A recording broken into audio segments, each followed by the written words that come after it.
We're heading into the Millennium with Hartlepool United. This is the dramatic story of a season that ended in Cardiff with the biggest game in the club's history. The players give us the inside track, from the star man in attack to the last line of defence, and they've some good tales to tell. We've every goal from every game of the promotion push, so enjoy a tremendous football journey. The word bounce-back ability hadn't been invented last summer, but the Hartlepool players knew what it meant after the previous season's playoff agony. We got beat off Bristol after two really good performances, unbelievable disappointment.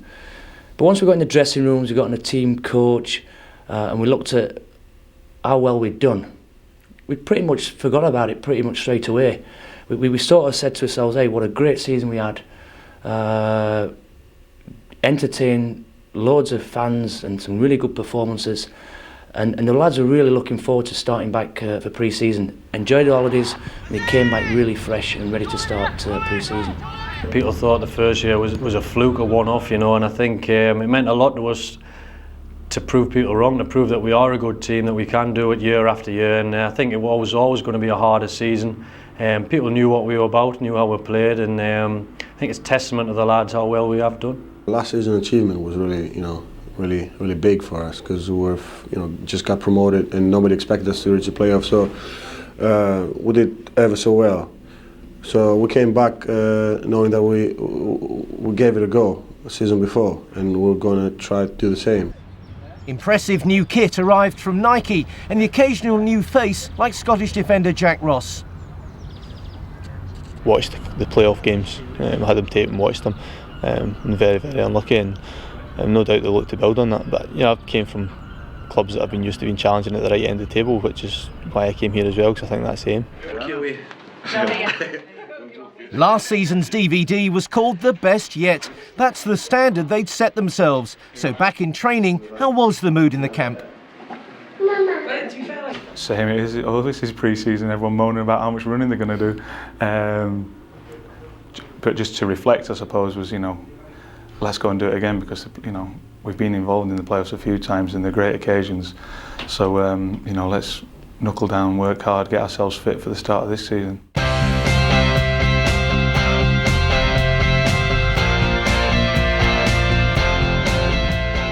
Home form had always been the bedrock of Pool's promotion runs. The Victoria Park pitch looked as immaculate as ever as the new campaign started with a tough test, Bradford City. Oh, that's onside, and here's Dean Windass. And he's found the back of the net, and the travelling fans go mad in the Hartlepool sunshine.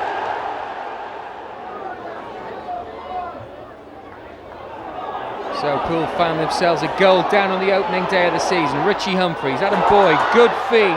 He's brought down, was it inside or outside? It's a penalty. Well, Adam Boyd went down under challenge. The referee said inside the area. Adam Boyd, no problem. No problem at all on the opening day of the season for Adam Boyd.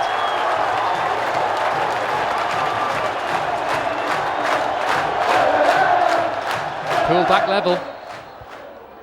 Robertson going to try a special. No, it's found its way through. Ross Turnbull, the goalkeeper's had a nightmare, and Hugh Robertson has won it on the opening day for Hartlepool. Well, in stoppage time now. Surely it's too late for Bradford, or is it? Oh, what a save from Robert! People have said, would there be a backlash on last season, and would we not be as good as we are? But we set high standards, and we're a very fit side. I think that showed today. We never gave up till the end, and that was a big plus factor last season, and it's a big factor, I think, to go into this season. Free over the ball for Hartlepool. It's the right sort of angle though for Hugh Robertson's left foot. Here comes Robertson. Fabulous free kick. Hartlepool have got the lead, and Hugh Robertson picks up where he left off last season. Saw some crackers for him then, and that was spot on once more. What a great left foot.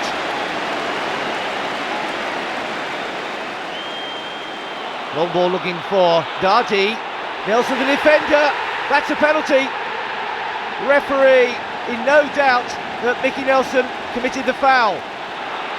Ryan Taylor makes it 1-1. No problems with the penalty. Taylor's long ball. Dundee with the flick on. This is Chris Dagnall. He's got away from Nelson.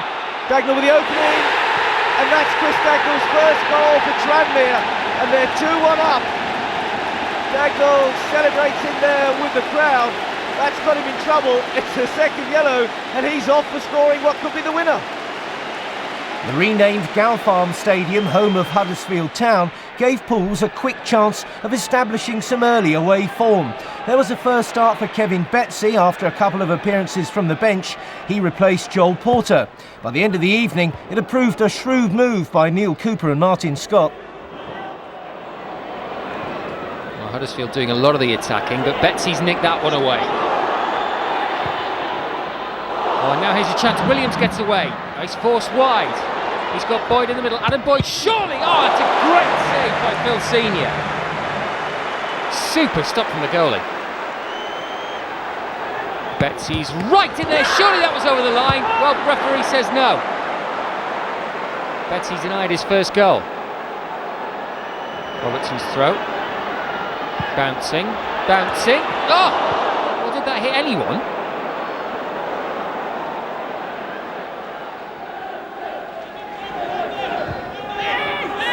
That's looking for Boyd. Oh, well played, Adam Boyd. He's still going. Boyd. Now Betsy. Kevin Betsy. Yes! Kevin Betsy in the starting lineup on the score sheet. Great work from Adam Boyd. Betsy thought about it, took his time and picked his spot.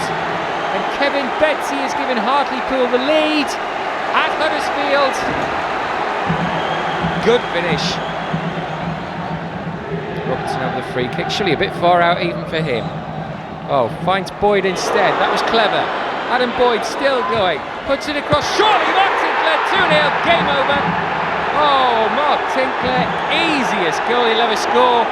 Great work from Robertson to pick out Boyd. Good thinking from Adam Boyd. And Mark Tinkler, right place, right time. Thank you very much. This is going to be 3 good points for Poole.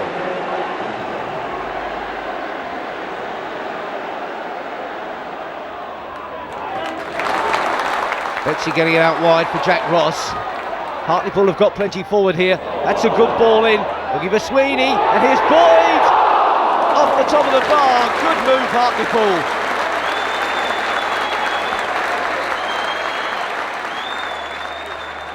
Some decent attacking football in this game already. The set up there for Nelson. Oh, good parry by the keeper. They just couldn't capitalise there, Hartlepool. Looking for Betsy again, and they found him. Richie Humphries is in there. Blackpool can't get this ball away. And this is Adrian Williams, and Williams pounces, and Hartlepool have got the lead.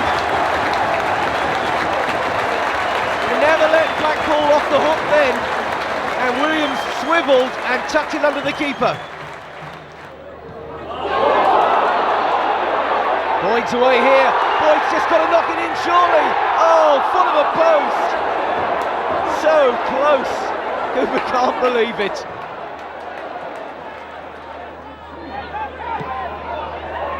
Who's turned to knock the ball about. Parker with the cross in. Keeper staying on his line. Danger here. Provitt reacts really well and gets on top of it with Butler hanging around as well. That was close.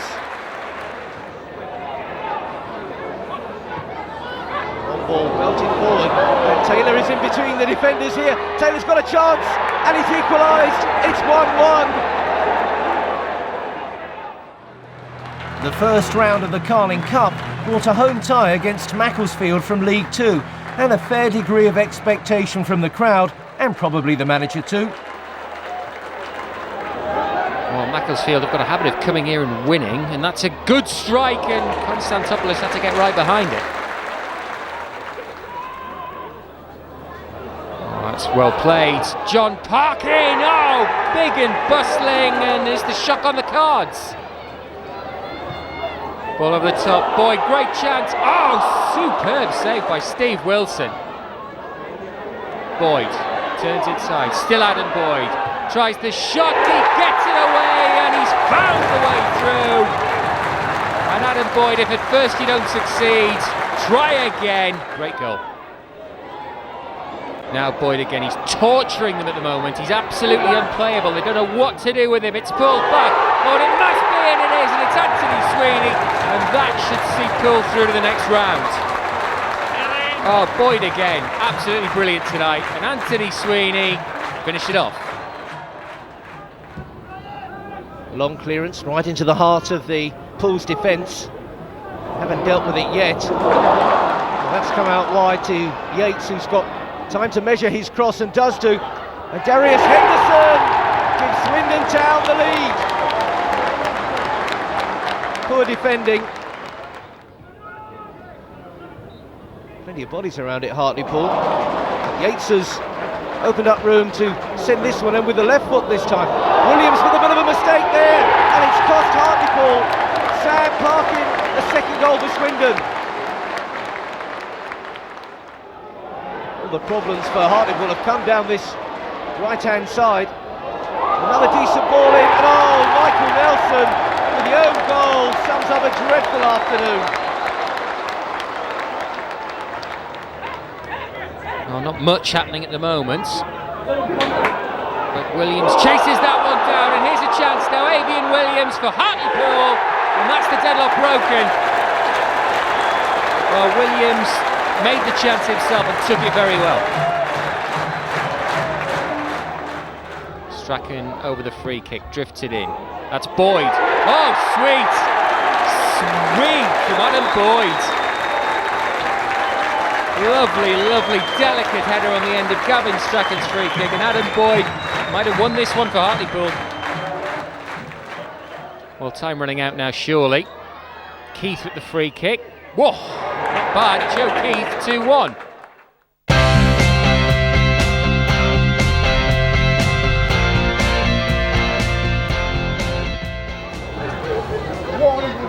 Long ball up the line, and it's Michael Chopra on loan from Newcastle, of course, laying the ball back, and Jim Crommett has to pull out a good save. This is Kay. Still got the cross in, and Chopra! Michael Chopra scores for Barnsley. Porter is chasing it there, and Vaughan's tackle's a bit reckless, and he's off. Barnsley down to 10, of course, now, and Humphreys, good save. Brave work by the keeper. Wested knocks it back into the middle for Boyd. Adam Boyd scores. 1-1. Boyd to the rescue. Good header.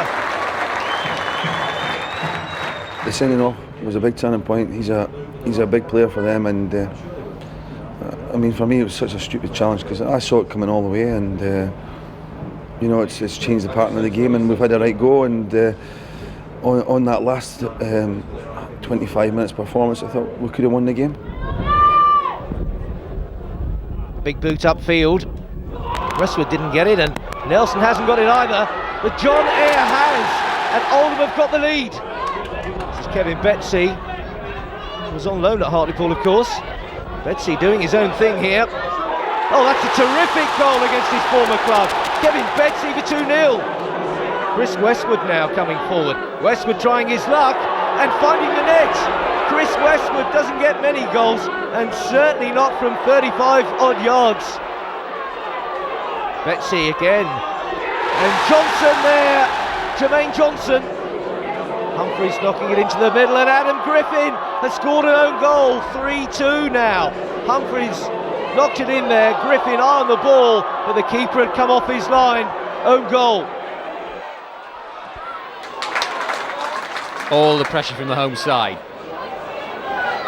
That's through to Boyd. Oh, nice touch. Joel Porter's clean through. Joel Porter, is it going in? Yes, it is. The Australian breaks the deadlock. Beautiful flick from Boyd. And Joel Porter, well, was it going in? Was the defender going to get it? He couldn't chase it down. Well, Torquay now, a goal down, but here's a chance to get back on level terms. Oh, Gritton will tidy it up. Ball across, good flick on. Oh, brave header, and it's in. Oh, it's Anthony Sweeney. Oh, he put his body on the line for that one. Porter got the flick on and Sweeney just flung himself in at that, and that's a great goal. Here's Woods, twisting and turning. Good wing play from Woods. Tinkler! 3-1. Oh, that's all about a bit of old-fashioned wing wizardry from Martin Woods. And Mark Tinkler just rolled it in. Cross again, Hartlepool right on top now. On Richie Humphreys, yes! He's deserved that. Played well today, Richie Humphreys.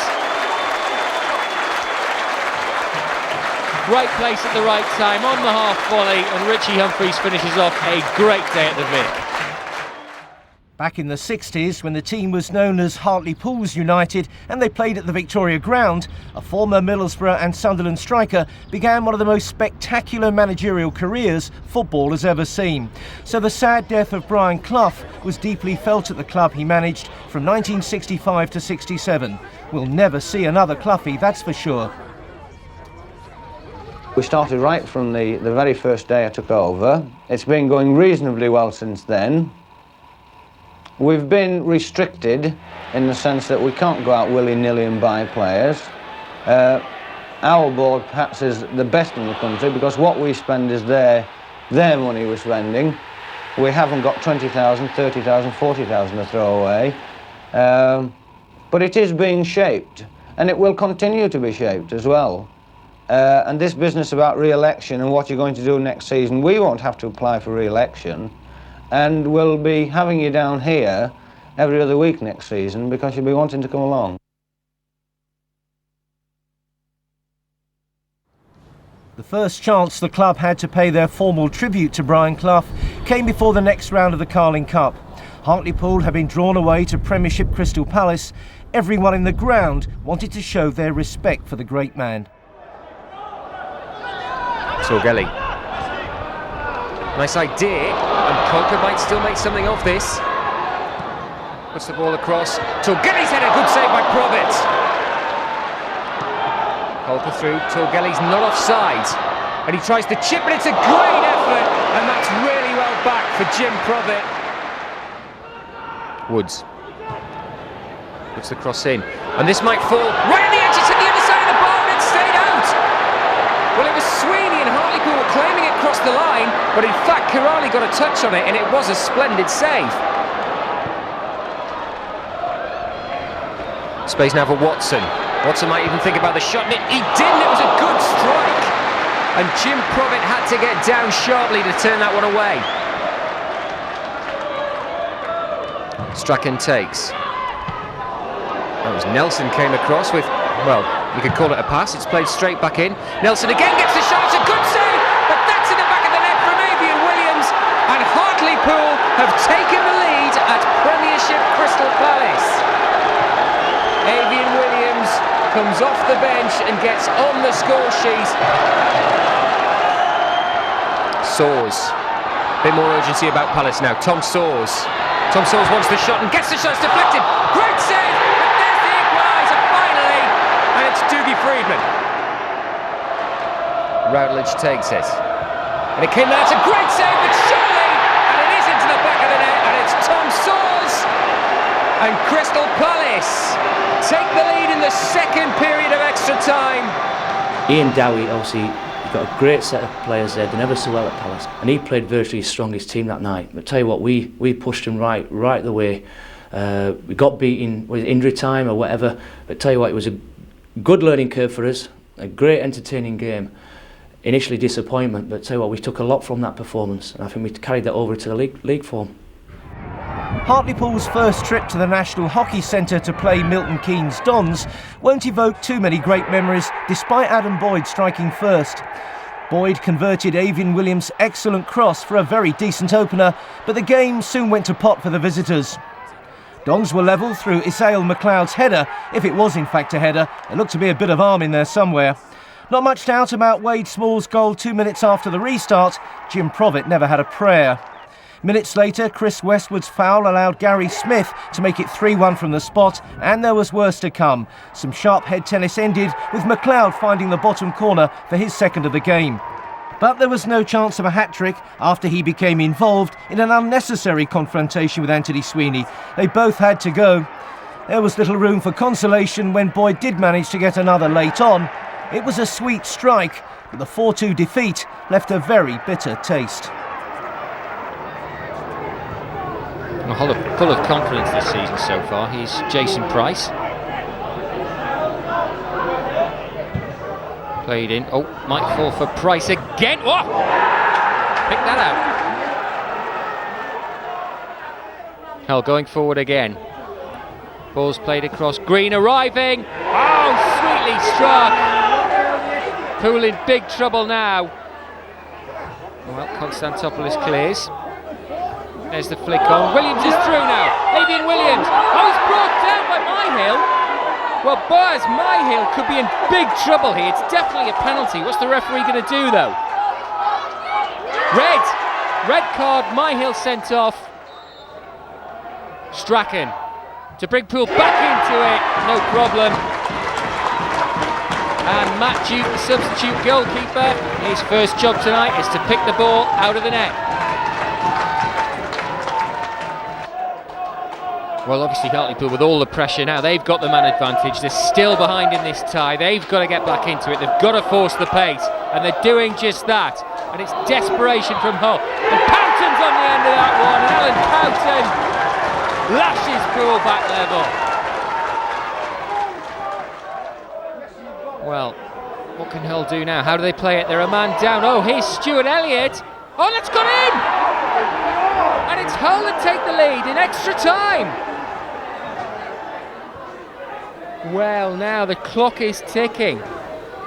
Are Hartlepool on their way out of the LDV vans? Here's another chance. It's going to come down to the back post. It's in the back of the net. It's Porter. And they've rescued it again.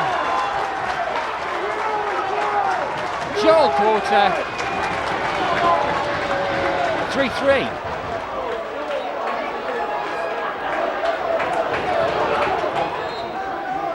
Strachan to get things going, and the shootout, no problem. So, Hull a goal behind. Not anymore. John Brackstone. Oh, nerves of steel. Elliott shoots. Oh, easy for Dimmy Konstantopoulos. Joel Porter. Oh yeah, smooth as you like.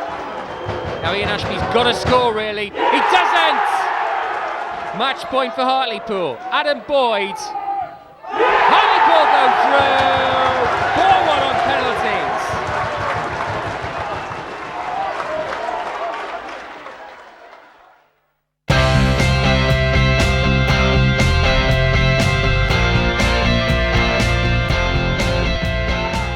Days after the LDV, Hull were back at the Vic for a league game, and again they were sent packing, this time with a lot less fuss. Poole's opening goal after just 7 minutes was top draw. Controlled passing with Joel Porter arriving in support to slam the ball home. Great work too from Avian Williams, strong running followed by the deftest of touches. 3 minutes after the restart, Gavin Strachan's free kick was pushed away. Boyd reacted first to knock in the second of the game. I thought that on Tuesday when we played them. Strong in all departments, and they showed that again today, but I thought we were a different class today. Back on their travels, Poole's put in a hard shift at top of the table Luton, but got absolutely nothing against their old boss Mike Newell. The team had the best of the game till their former striker Steve Howard gave the Hatters the lead 10 minutes before half-time. 5 minutes into the second half, they were 2 up. Rowan Vine's first-time shot was parried by Jim Provitt, but Ahmet Berkovic was on hand to cash in. Pools pushed on, but left themselves vulnerable to the inevitable counter-attack. It was Luton sub Gary McSheffrey who cemented the victory, punishing some defensive confusion and then scoring with much aplomb. Not many teams will get the better of Luton too often.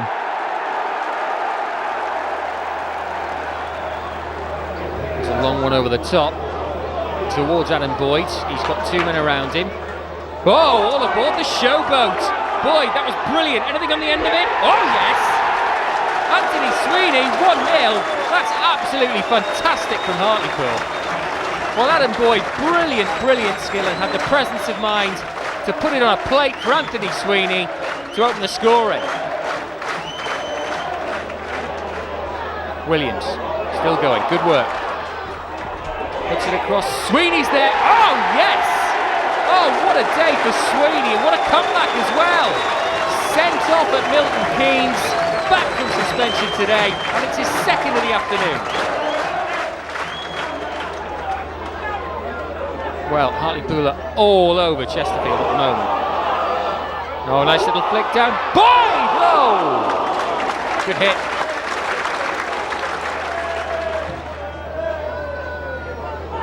Chesterfield looking for a lifeline. Oh, Nelson might just have given it to them. That's going to be a penalty.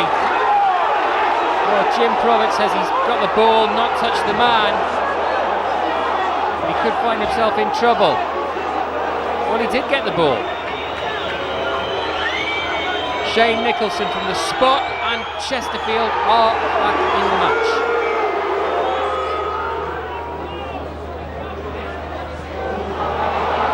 Started the second half, wow. There's Allison at the back, Starlight, oh! Oh no! He didn't mean that, surely. That's headed out again. Hartlepool, here's Boyd. Oh, he went for goal! Good effort, good save. Surely there's a winner in this though for Hartlepool. Stephen Turnbull's shot, oh, it's well saved. Sweeney, hat-trick! And Hartlepool have won it. And Andy Sweeney, what a day for the midfielder. Young Stephen Turnbull's shot, well saved, but Sweeney on the spot for the hat-trick. The match ball is going home with him. I think it was a great ball from Mickey down the line to Boydie, and Boydie's different class at the tricks he's showed there, and he's left two of them for dead. And he's put it on the plate for me across the 6-yard box, and I can't miss. But that's what you get with Boydie, he's a different class. I thought they were a good side. And in the second half they get the equaliser, and they were the stronger side I thought to start with in the second half, and then we got that lift again and finished the game really strongly and played some good stuff towards the end, and delighted obviously with Sweden's getting the third goal to give us the 3 points. Matty Robson on a powerful overlap. It's a group of players closing him down. Might have got a touch there. Stuart Nelson stranded, and that's a goal for Matty Robson. Well, he bought the ticket and he's won the raffle. Nelson there, not a prayer. 1-0 Hartlepool. Dion Burton with a good chest down and into the middle. And Isaiah Rankin has brought Brentford on level terms. Adrian Williams into the middle. And here comes Sweeney. Good save, Nelson. And Burton, right at the tip. Brentford have snatched it, Dion Burton. A second away game in 4 days brought the inevitable result, this time at Peterborough. Some cracking goals though. Peter Kennedy's free kick would certainly have taken some stopping. Maybe Pools could have defended the cross better only 3 minutes later. Not much Jim Provitt could do against Callum Willock's well-placed header. And you could only applaud Peterborough's third. Andy Legg was back around the 35-yard mark when he let rip. 3-0, just one of those days really.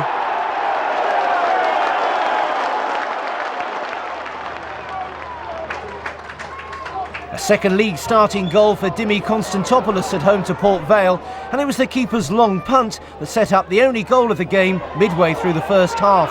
Jack Wilkinson won the ball and found Avian Williams. The Welshman took the opportunity in his stride and fired Pools into the lead. Williams was back leading the attack in the absence of Adam Boyd. He looked every inch the centre forward with that finish. At the other end, Pool's Greek keeper had waited for his chance and was determined to take it. Being a goalkeeper, you have to have a lot of patience and take your time. And especially when I first came here, Jim was in goal, he was doing well, and it's hard to get in goals. And if you do well, hard to get out of goals. So that's basically what you got to do. You got to wait for a chance and take it. I guess the manager at the time, Neil Cooper, he was looking for a bit more height at the back. So he gave me a chance against Port Vale, and after that I had a run.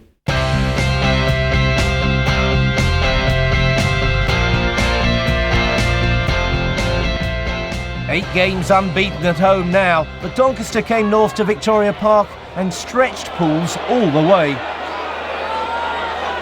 The visitors are playing really well so far. McIndoe's cross. Roberts at the back posts. They deserve that.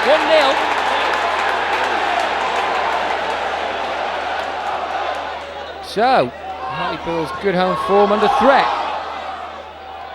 This is better football though. Tinkler through. Little touch. Sweeney's in there. Good save. Well, it's a nice move from Hartlepool. Sweeney nearly on the end of it. It's well saved. Well, plan B. Jack Ross, Joel Porter coming on. Try something else.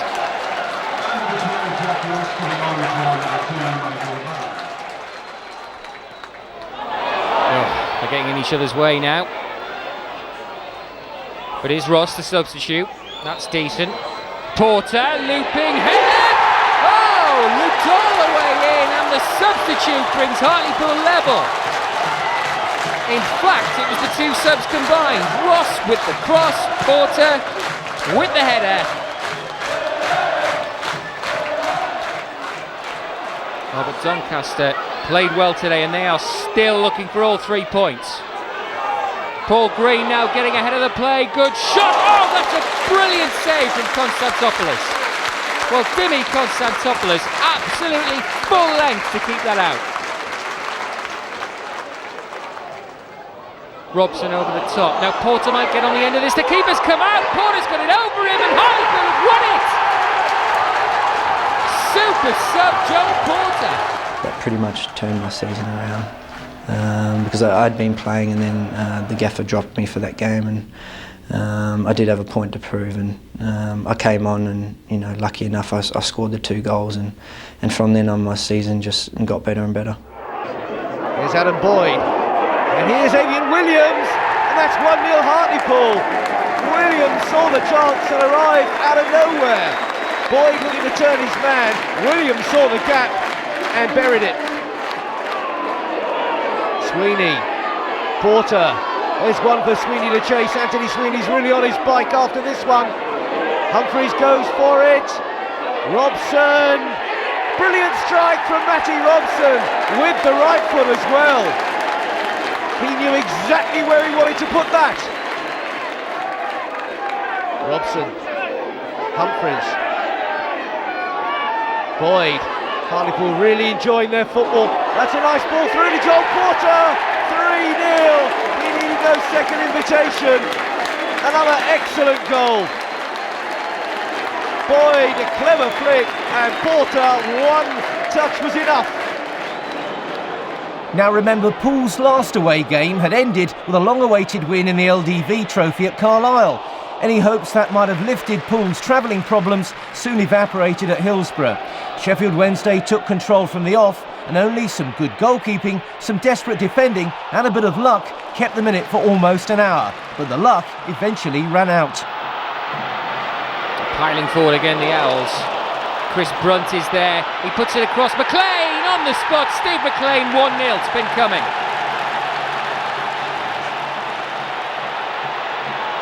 Well, here's Brunt again. He's in loads of space. Chris Brunt drives it low. Oh, Matty Robson! Oh, he's lucky. It's offside. Still they pile forward. Matthew Hamshaw now wide. Cuts in. Might fancy this one. Oh, little flick, and that's done it. 2-0. Hamshaw.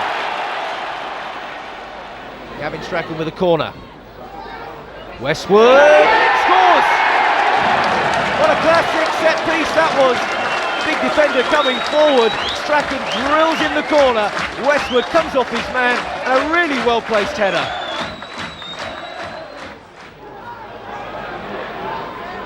Square for Wade Elliott. 2 defenders there, but Elliott gets it in. O'Connor, and this is Derek Holmes, and that is 1-1.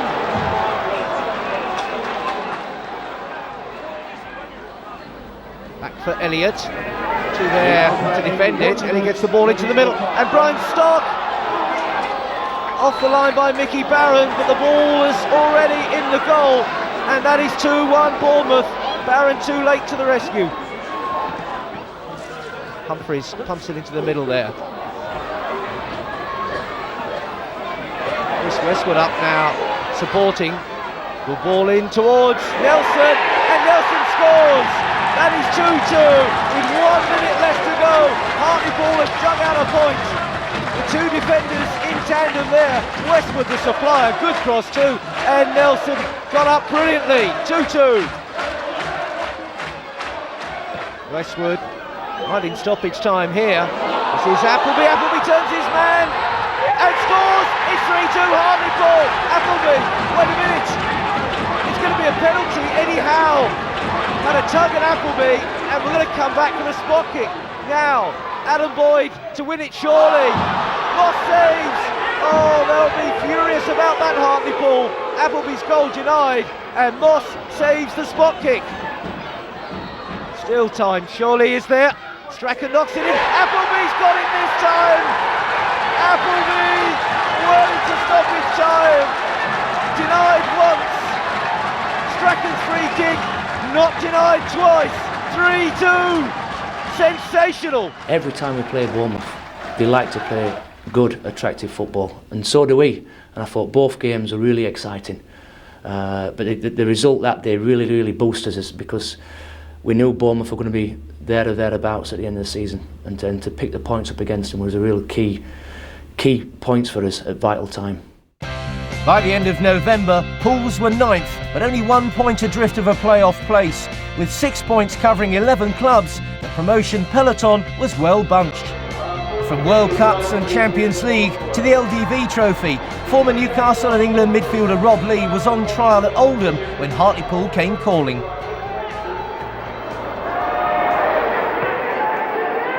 Oldham with a chance now to work the ball into a decent position. Pulled across, Killen's at the back post, and Neil Kilkenny is going to score! 1-0 Oldham. That's played in. Oh, what's he given there? Oh, he's given a penalty! Well, it's for handball, presumably against Barron, but well, surely he was pushed there. Chris Killen for Oldham. Iron grip on the game now, 2-0. Well, unless they get something back fairly soon, Hartlepool are going out. This is the man who can do it. Boyd, he shoots and he scores! Deflection, but they're back in it. Well, I think Danny Hall it hit and Les Pogliacomi couldn't keep it out.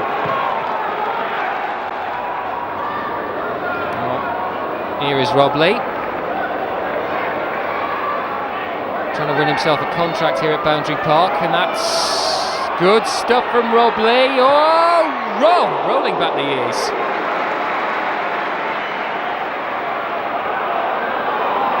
Kilkenny, still going. This is a great run from Neil Kilkenny inside. Leecroft, game over. Well, Martin Scott's in trouble here. And the gesture says it all, he's sent to the stands.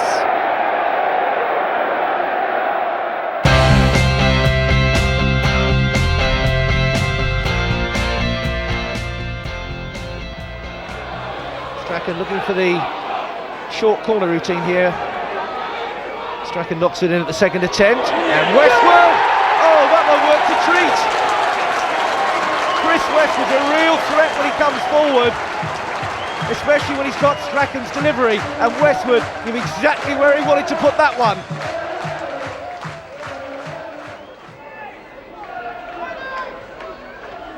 It's Joel Porter looking to get round the back, but Aldershot should have had it covered, but Porter's come up with the ball somehow, and finish off there by Westwood again. Oh, Chris Westwood is getting to enjoy this goal-scoring lark. Full credit to Porter, and Westwood no problem with the finish. To be fair to the conference side, they've never jacked it in. Dwayne Clark in a good position here, and that's put away by Tim Sills, and it's 2-1 and the shots are back in it. Anthony Sweeney now. Sweeney with the ball in, and Boyd!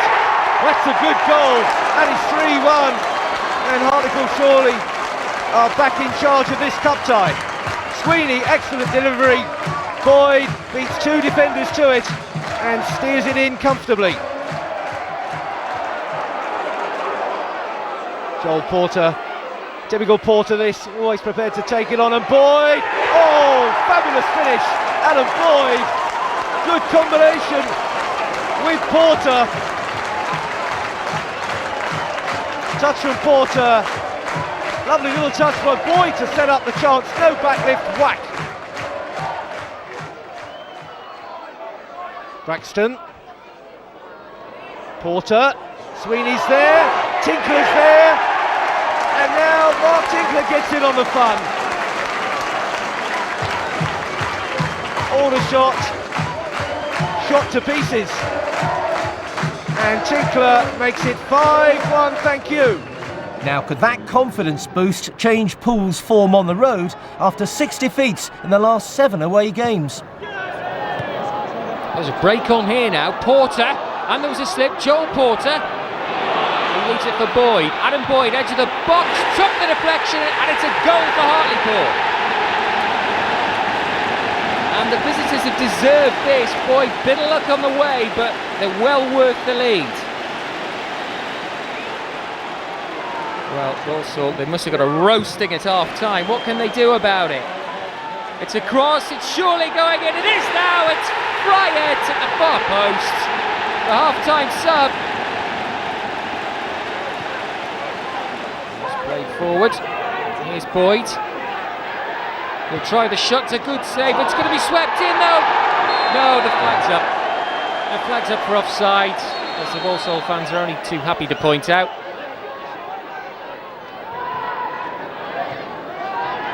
Now played in, Merson. Oh, delicious touch, Leitao. Oh, that is a wonderful goal from Walsall. It was awful. I mean, there's no getting away from it. I think it was 8 or 9 games on the trot we got beat.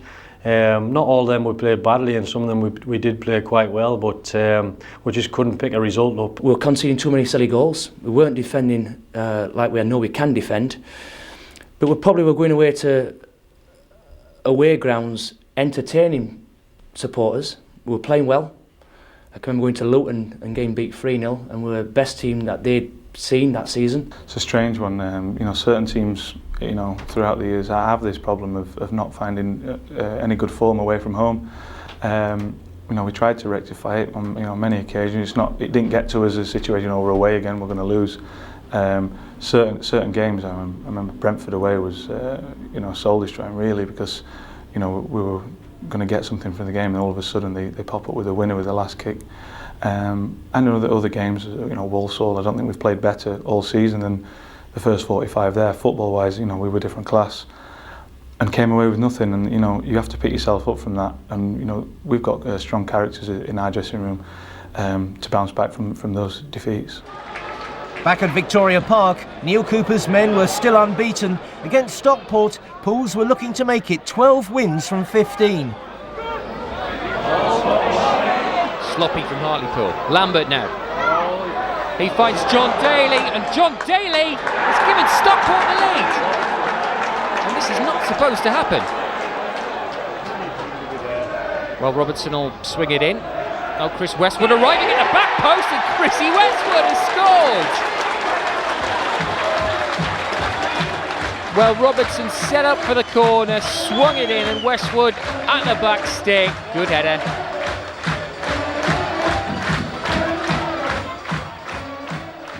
Griffin's free kick. Oh, Ashley Williams was unmarked. Oh, post.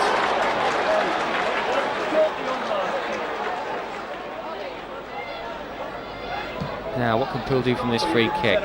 There's one flick. Williams gets in there, and Westwood! Oh, goal machine! Chris Westwood scores again. Striker's instinct, because this was surely going to go in from Williams, but Chris Westwood thought, no, I'll have that, I'll make sure.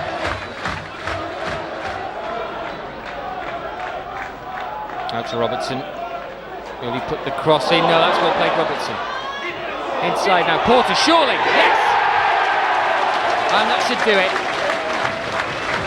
Well, it was good work from Hugh Robertson in the first instance.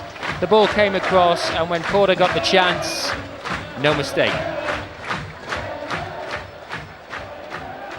Well, fair play to Stockport, because they're not giving this up. And oh, great shot, Lambert. Save. Oh, Ricky Lambert from miles out. It needed saving. The corner comes in. Daly's header. Oh, that's a brilliant save from Constantopoulos.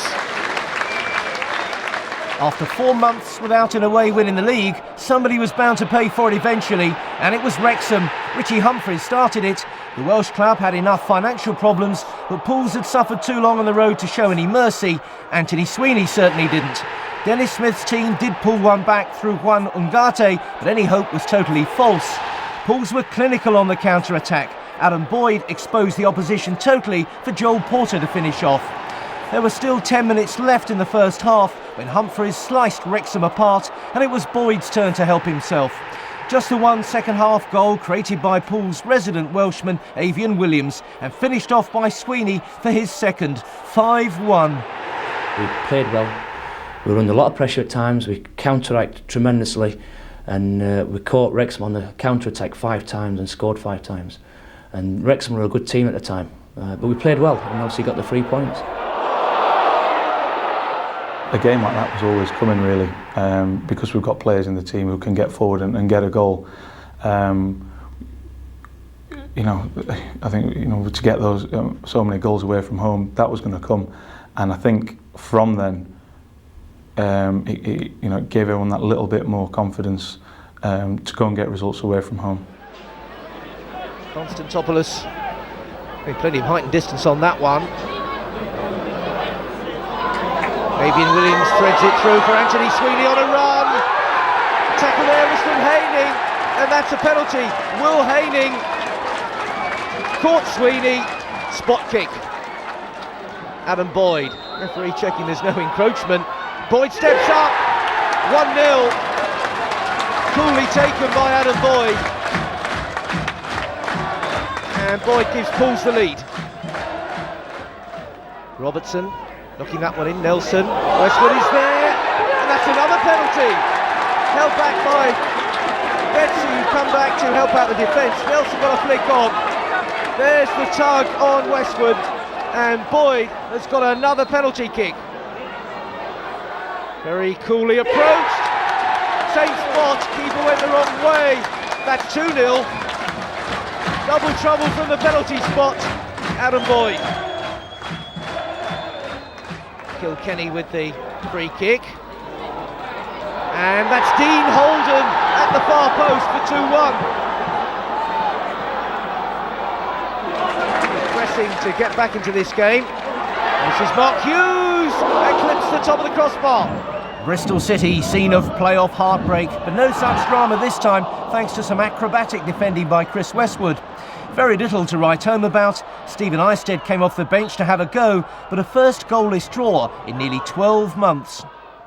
So Hartlepool ended the year in a playoff position, but behind the 3 front runners it was desperately tight, with 13 more teams all in with some sort of a shout.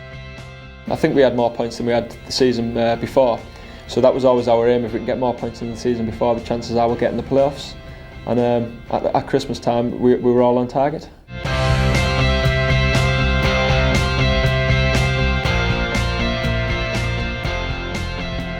Neil Cooper's team started the new year by grinding out a draw at Barnsley on a windy Yorkshire afternoon. It was close to the edge on occasions, but the conditions made decent football almost impossible. Adam Boyd had Pool's best chance, but Pool is shot miles wide, but there weren't too many complaints at a point.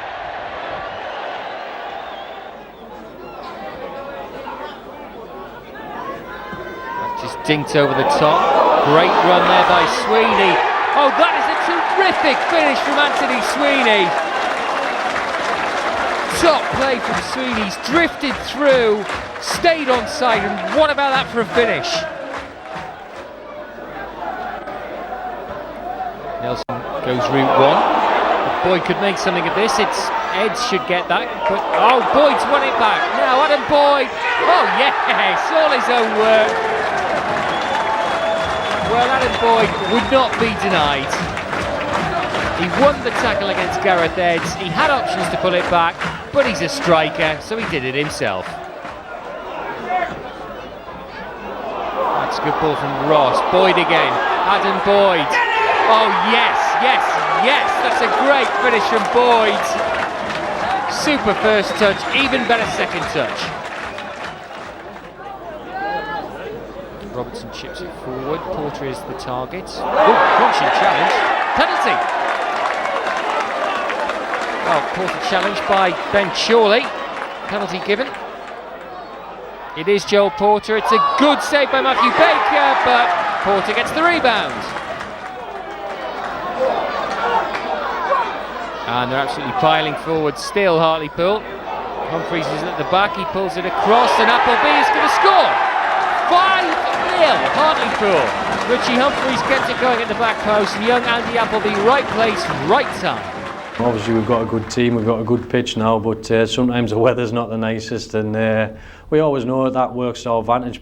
People don't like coming to the Vic, and there's been nights where we've given people a good beating as well. It's not a well-liked place. It gets really cold in the winter, but obviously the fans are right on top of you and they create a good atmosphere. They get right behind the home team. We like to keep Victoria Park as a fortress because we get some good points here, and it's vital. Whatever division we're in, it's important we win our home games. Of course, Hartlepool looking to make it 13 home wins in a row. That would be a club record. Avian Williams here. Into the middle for Anthony Sweeney. Oh, so close to the opening goal in the first couple of minutes.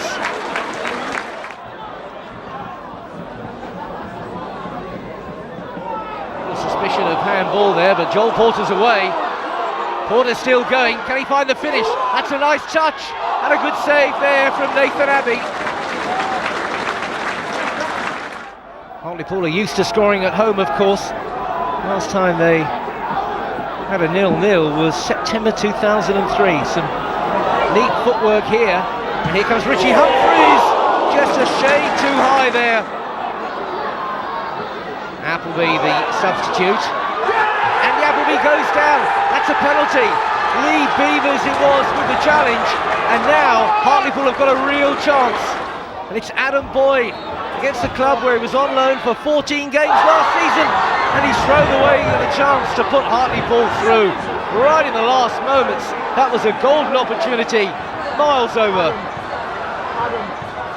It was a fair old drive to Torquay, one for the diehards, but this time it would be worth it, even though the home side took a somewhat undeserved lead through Joe Kufor. Then there was the penalty. After Adam Boyd's missed the previous game, Mark Tinkler stepped up and hit the post. But how the rebound managed to pass behind the keeper and still not go in takes a bit of working out. But there was to be no stopping Pauls or Joel Porter, who scythed through the home defence to level the score after 69 minutes. It was another quality finish from the Australian. And no more than a minute later, Hartlepool had all the points. The cross was from Jack Ross, and on the end of it, Anthony Sweeney. The team had certainly worked for the right to celebrate, and Sweeney's downward header was just unstoppable. It's a tense start at the moment, neither team getting through, but Sweeney could open things up here, and that's a good strike, and it's just wide. Well, Boston showing no fear of the occasion. Oh, and here's a chance for Andy Kirk, and he should have done better.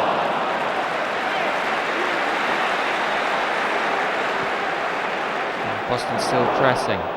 It's a good header at the back, but Konstantopoulos, he's a big lad, saved it easily. Corner comes in, Kirk's got the shot, oh, it didn't go in! Somehow kept off the line. Now Boyd, Adam Boyd lets fly, and it's found the back of the net! Adam Boyd, the breakthrough at last! Took an infection on the way, goalkeeper unsighted. Nice touch from Porter, and he gets a good return ball. The tackle there is from Tony Butler, and it's a penalty. Adam Boyd puts it away, no problem. 1-0. This is Steve Brooker. Got an opening here, and he's got the finish for 1-1. Boyd. Porter. Sweeney's made a great run. Sweeney's got the chance and he's taken it for 2-1. Hartlepool have got the lead again. Nice interplay and an excellent finish for his 11th. Massive win. I mean, Bristol were close to us. Well, it's all still close, but it's like a 6-pointer today, you know, to go away from them again and to stay up in that top 6 positions is a very important thing for this club. After a goalless draw in the FA Cup at Brentford, the month ended with Pools in a far stronger league position, still 5th, but with a 5-point cushion over 7th place. But the League One table wasn't the only chart Hartlepool wanted to climb. Surely they had a winner with Whole Lotta Pooley. This was the title track from the latest release by the magical Dean Crimdon Dimension. All proceeds were set for the club's Disabled Supporters Association, and it certainly got Hangus really rocking.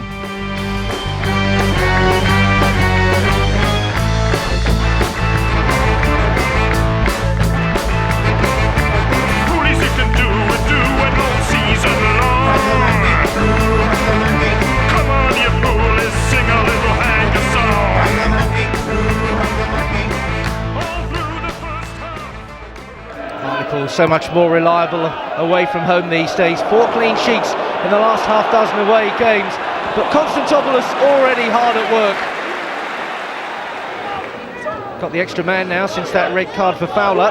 Here's Adam Boyd, nice bit of skill, a shot blocked. Boyd reacts quickly and finds the corner of the net. 1-0. Adam Boyd denied the first time and he was straight onto it. Looking for the big men, and the substitute there, Takan Latoya, coming close. Looking for Wayne Allison once more, and he's found the foot of the post. The goalless draw at Brentford in the FA Cup's 4th round saw Pool's promotion rivals back at Victoria Park, with the home side confident of cashing in on their advantage. We knew what to expect from him. We knew his game plan. We knew what we needed to do to beat him, how they play, how we were going to play against him. And it literally all went out the window after 9 minutes. We got reduced to 10 men. In my opinion, a bad refereeing decision. Hopefully forward by Brentford. Nelson with the clearance, but it's ricocheted and Jack Ross has got to be careful.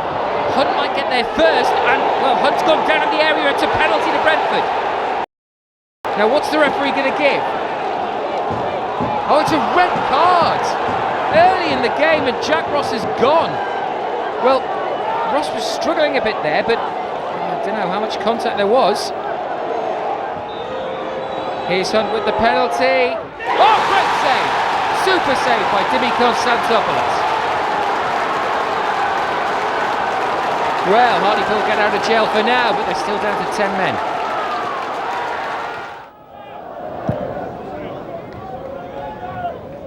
Goes long. Rankin took it well. Good strike from Rankin! Oh, against the crossbar.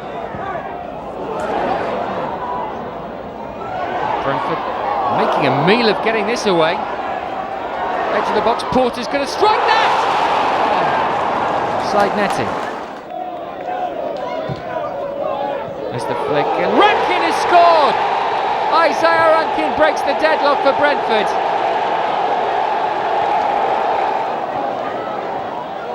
And now they're looking to put the seal on it. Here's Ben May, just arrived off the bench, and that was a chance to finish it.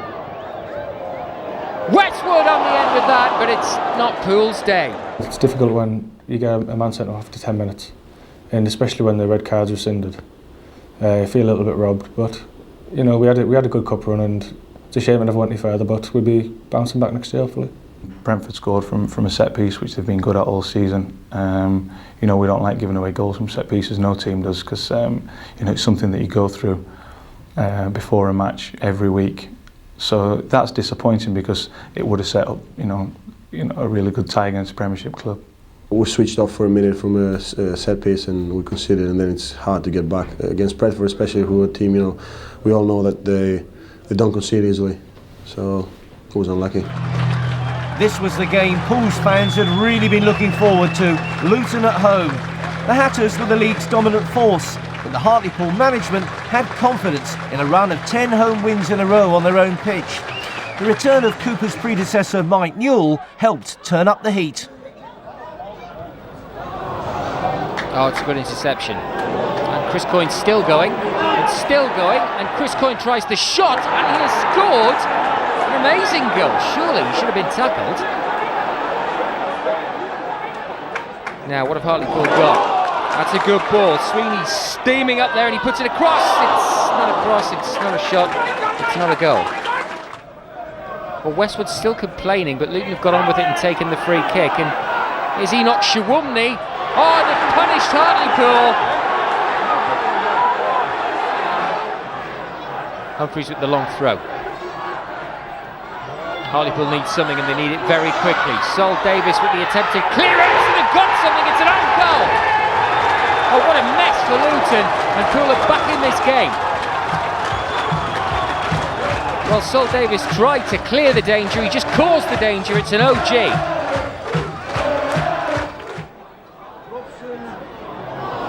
Rowan Vinal picked that up. Oh, good ball. Kevin Foley with a real chance. Is it saved? No. 3-1.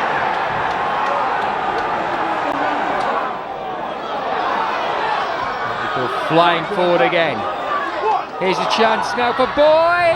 Oh, lovely effort, but wide. Porter will nick that. Here's Matty Robson, one-on-one. Still going. Oh, good goal. Great goal, Matty Robson. But it might be too little too late, but they've pushed the league leaders all the way tonight, Hartlepool. And Matty Robson, normally known for his defensive duties, he can go forward as well. Good finish.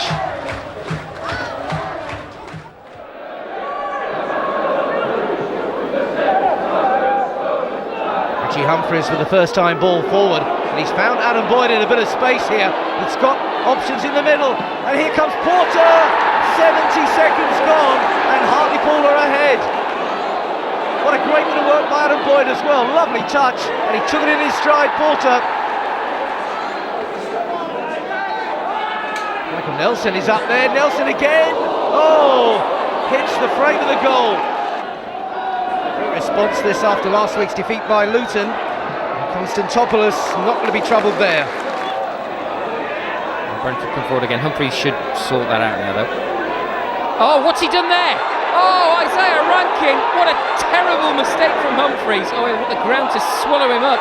Isaiah Rankin scores. Poole come forward in search of this equaliser. That's got to be a penalty. That has got to be a penalty. Eddie Hutchinson on Porter. Boyd steps up, no problem. That's going to come right across the area. Williams, yes! What a turnaround from Hartlepool. Great work, Boyd set it up, and there's Williams to put it away. Porter again, he's playing really well now. Anthony Sweeney, what a great run. Oh, what a great goal from Anthony Sweeney. 3-1, that is a super goal from Poole. Sweeney, one touch to control, what a good finish. We got the goals at the right time, and I thought we played ever so well that night. And I think it showed Martin Allen and it showed the Brentford team that they were lucky against us in the Cup. They got the right decision, obviously the sending off. Good luck to him, but they knew with 11 players against them, we could have beaten them on the FA Cup game. It didn't work for us, but we showed what a quality team we are in the league. Pool's former manager Chris Turner had moved on to Stockport County, and he'd certainly got his new club well organised by the time Hartlepool arrived. Warren Feeney scored what proved to be the only goal of the game midway through the first half. It was frustrating enough for Pools, especially when Richie Humphreys hit the post. It was their first defeat in 9 away games.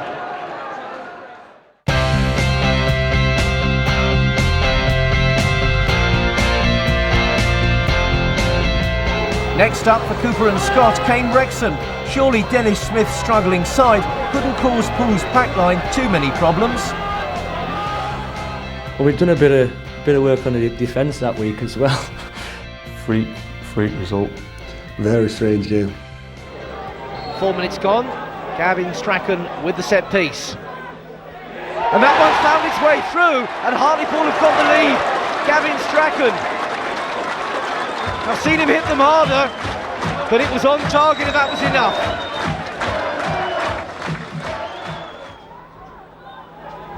Nelson, that's only half clear.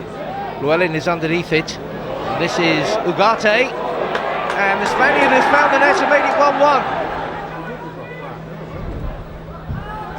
It's Ferguson's free kick. Ugarte miscuing, but he's got it the second time, and Wrexham have got the lead.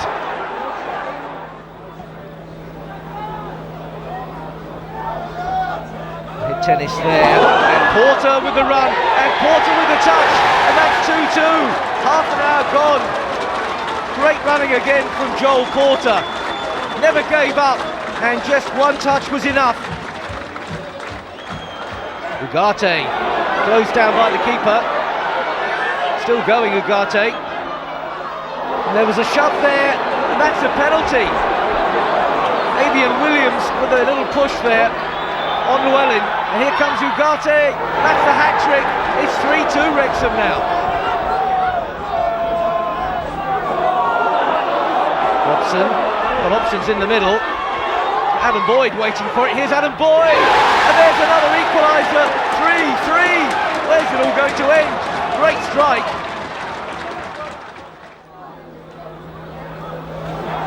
Still Wrexham pouring forward. Here's Ugarte, the danger man, and he's got a fourth. And he's 4-3 Wrexham now. He's got the lot. Humphries with a free kick. Oh, good save there. Just tipped over. Going to be a goal every time there's an attack in this game.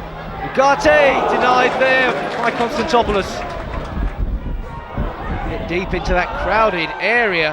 So many bodies in the way. Somebody needs to get a touch. And it's gone in. And it was Joel Porter at last. And it's 4-4, this incredible game. What a scrum down there. They all had a go. Keeper under siege. And the final touch came from Porter. If Hartlepool could nick this one, it would be some victory. Wrexham have defended that corner though. There may well be a bit of a break on here. This is Llewellyn. Hartlepool looking really stretched. This is Mark Jones, and that is 5-4, and that is just unbelievable. Nelson forward, giving that one away straight away. Oh, clever bit of work by Ugarte. They were looking for a handball, they might not need it. He's got Llewellyn in the middle. This should be 6. Oh, how did he miss that? Well, we've seen it all this afternoon. This move's not dead yet. Llewellyn's got it again. Ugarte, 5 for the Spaniard, 6 for Wrexham. That hurt us. You know, we could, you can wipe it off as bad day at the office and what have you, but that hurts conceding 6 goals at home, and hopefully we'll never have one of those again. We caused Wrexham loads of problems, and to score 4 goals at home, you expect to win, but to concede 6 at home, it was such a emotional day, and I know Jeff Stelling on Sky TV was absolutely pulling his hair out that day. Obviously delighted for us to score and wind the panel up that Hartlepool are back in the game, and then within a minute we conceded another one. It was like a training match. It was probably worse than a training match. It seemed to be they'll go up one and score, comes back up our end, we score. It was probably the weirdest game I've ever played in. Entertaining game, but tell you what, not very good for the old ticker, for the manager. The league table still didn't show too much damage. Poole still 5th, 4 points clear of 7th, and with a game in hand over the teams immediately above and below them.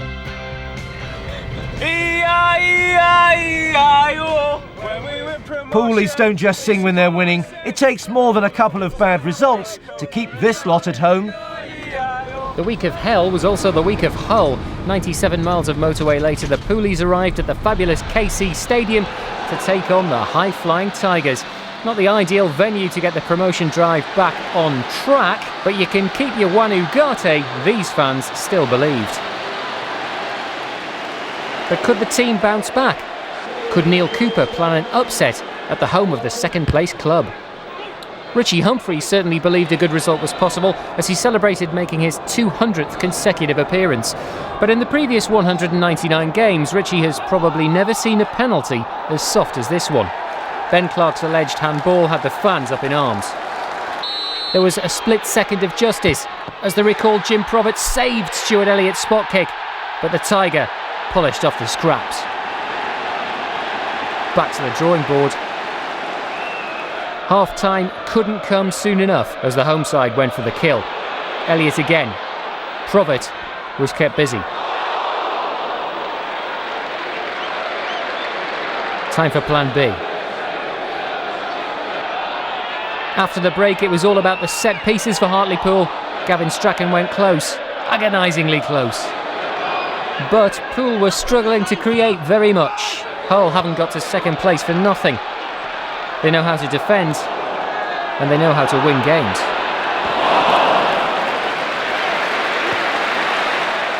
Those Tigers went close again. Elliott was unlucky not to double his money. Jim Provitt's razor-sharp reactions kept the rebound out not once but twice.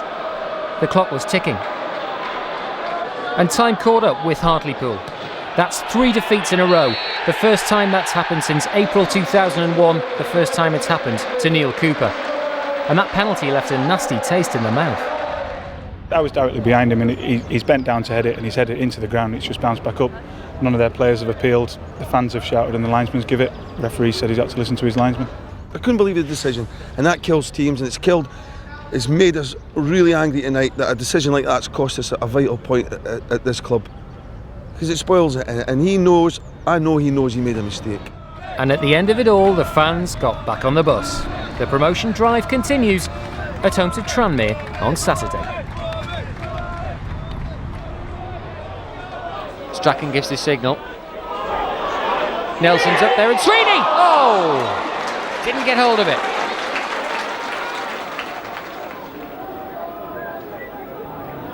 Dardy, nice touch. Ryan Taylor will swing it in. And Chris Dagnall gets the header. Good save! Dagnall scores though!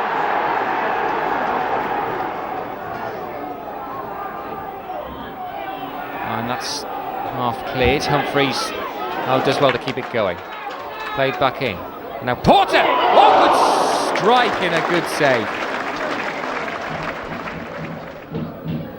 The free kick's driven long. Flicked on by Porter. There's Sweeney. Is it going in? No, and it's the crossbar.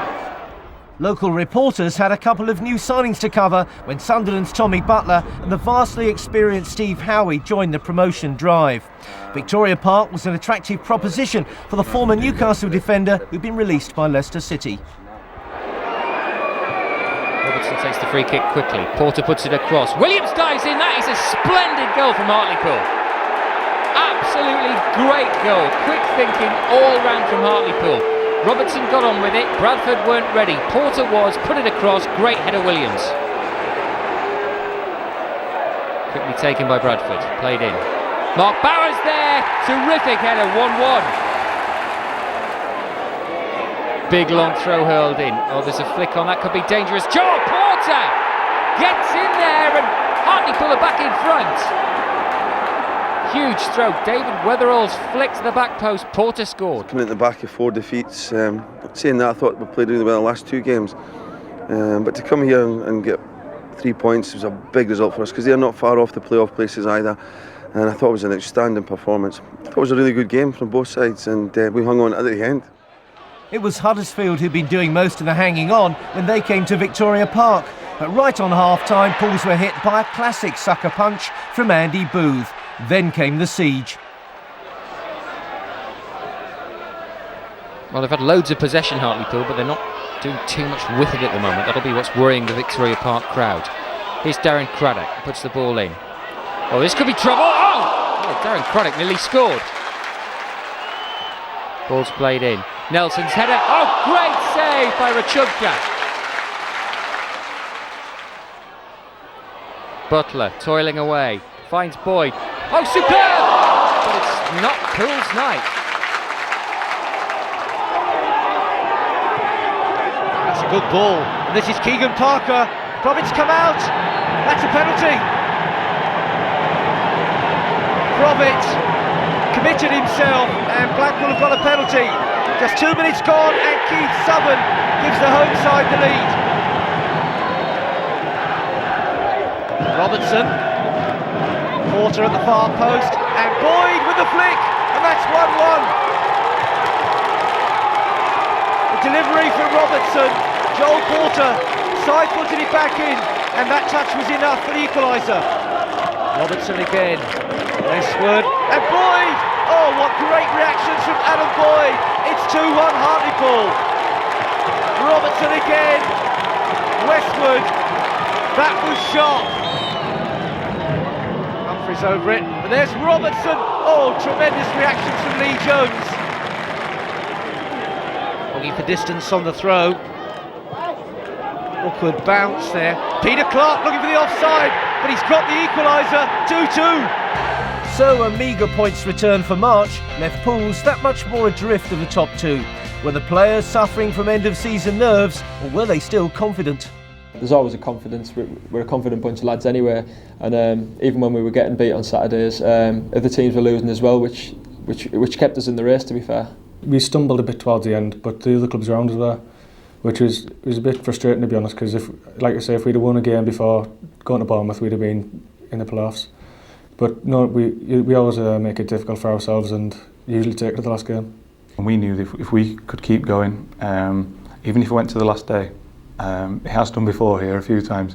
So you got to keep going, be mentally strong, stay together as a squad, and try and get there in the end. The pressure certainly told on our players, and it certainly told on other teams as well. But it's a team that actually hold the nerve at them late games and late performances, late in sort of April, May time, that really can push themselves right into their playoff position. I think the lads definitely knew around February, March that we got a real good chance of making the playoffs again, as long as we keep our heads and keep playing the same football that we've been playing. We made it difficult for ourselves in the end, but I think that's Hartlepool United.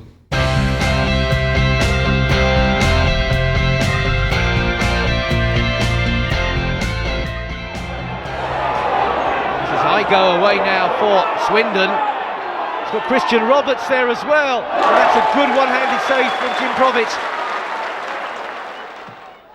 Robson in for Boyd. Oh, that's clever stuff from Adam Boyd, and Porter scores. Great setup there by Adam Boyd. Lovely bit of skill, completely wrong-footed the defender. And it was a difficult finish in the end for Porter. On by Boyd, and this is Porter again. Oh, he's got round his defender, still with Porter. And here comes Tommy Butler, and that's his first goal in his first game. What a start for him. Typical aggression there from Porter, and when it came to Butler, he certainly took his chance. Grant Smith fancying his chances, and bringing the best out of Jim Provitt.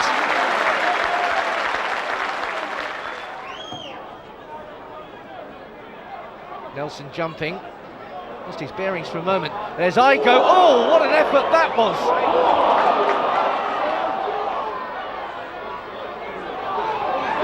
Joel Porter bustling his way through again. And here comes Humphries and Daly. Oh, somehow. Boyd coolly playing it into the space for Porter. He's got Humphries alongside him, and Humphries makes it 3-0. Another convincing afternoon for Hartlepool. Porter set it up, and a really clean finish.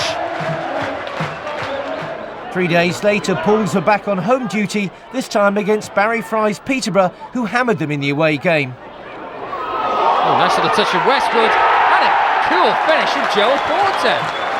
And he goes straight to Chris Westwood.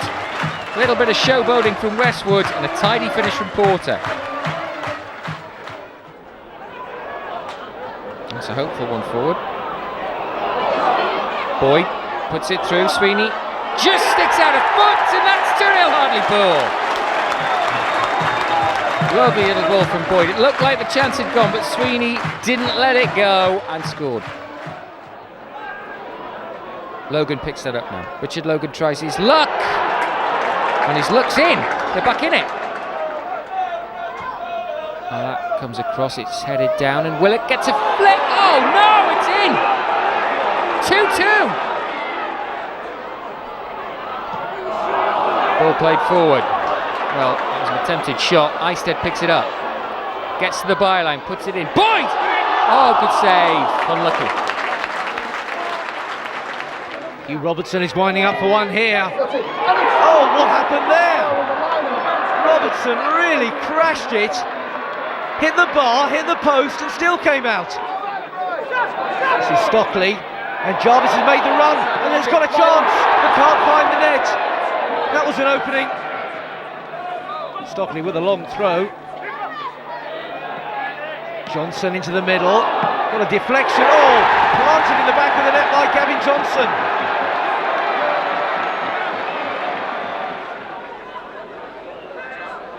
Still one to fight for.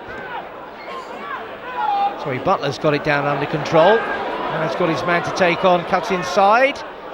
And that's gone in, and that's a goal! Tommy Butler's effort. Butler knocked it into the middle. Sweeney was moving in there, he might have got the last touch. Dangerous ball in towards the near post. Konstantopoulos at full stretch, twice. Hartlepool really under the cosh there, especially the keeper. Stayed on his line just as well. Adam Boyd, first time ball into the middle, just pushed away. Butler follows up, hacked clear. Sweeney with a chance. Ball still loose, here comes Richie Humphries, too high. They like a Friday night out in Hartlepool, and what better way to kick off the weekend than a home game against Sheffield Wednesday. But not everyone was in the mood. I was actually quite ill as well during the week beforehand, and I didn't train until the Thursday. I had a bit of cold, and it was rain on the Thursday in training, rain the Friday morning training. Then the Friday night was even worse, so I was just happy to get through it, to be honest. Streaming over the ball. Gavin Strachan takes it, carried by the keeper, but Adam Boyd is on hand, and Hartlepool have got the lead. Tough on Paul Gallagher, the keeper. Dealt with a free kick, no chance from Boyd. Still chucking it down. And Robson belting that one clear, and it's come through for Boyd on the chase. There's a posse after him, still with Boyd, and he finds the finish. It's a second for Boyd, a second for Hartlepool, and a really well taken goal. Cool finish. It's never stopped all night long. Absolutely evil weather. Hopeless for defenders. Westwood. Oh, another mistake could let in Hartlepool. Here's Adam Boyd, looking for the hat-trick, remember. Oh, nice bit of skill, even better bit of skill. What a brilliant goal, Adam Boyd. What a way to get your first hat-trick. That was a sensational goal. 26 he's got for the season, and none of them will be as good as this one. That was near genius. Everybody's wrote about him, everybody's spoke about him, and you just can't praise him enough. He's been fantastic, and now he's scoring the goals to go with it. So when you combine his skill and now he's scoring the goals, you've got a heck of a player. You know, that's probably the best goal I've scored in my career. To cap that off with it being a hat-trick goal as well, you know, it was really special. I think beat two and chip the keeper. You can't ask for much more now, I don't think. He's fantastic. I don't know if it's just me, but we seem to have a understanding, and we sort of know where each other's going to run and where we need to pass it and stuff like that. So I'm not sure if he thinks the same about me, but he's a great player to play with. He's got fantastic skill. You know, he's got great touch. He can turn. He can run at defenders, and you know he's quite unselfish as well. Hartlepool had moved up to 4th by the time they went to Doncaster. Rovers were out of the promotion race, but they'd still only lost twice at home, mainly due to 10 draws. An 11th would have done fine. It's aimed left. Fortunas gets a touch, so does Guy. McIndoe back into Guy. Oh, touch a hand ball there, but Lewis Guy is still going. This is really dangerous. And Ricky Ravenhill has scored for Doncaster. Well, now it's just a case of keep the ball, really. Hartlepool, they've got to get it back. There's not long to go. And at the moment, Poole are going home with nothing. Played through, Ryan Green could finish it here, puts it forward on Fortune West, snaps it up, 2-0, that's that.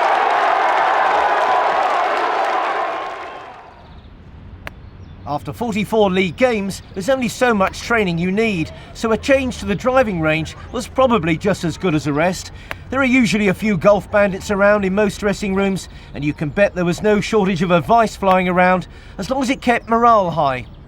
Yeah, just something different, you know. It's, you don't want to go home all the time and just worry about the next game, you know. So it just takes our mind off it a little bit, and it's enjoyable as well. It was a disappointing result on Saturday. We didn't play as well as we can, obviously.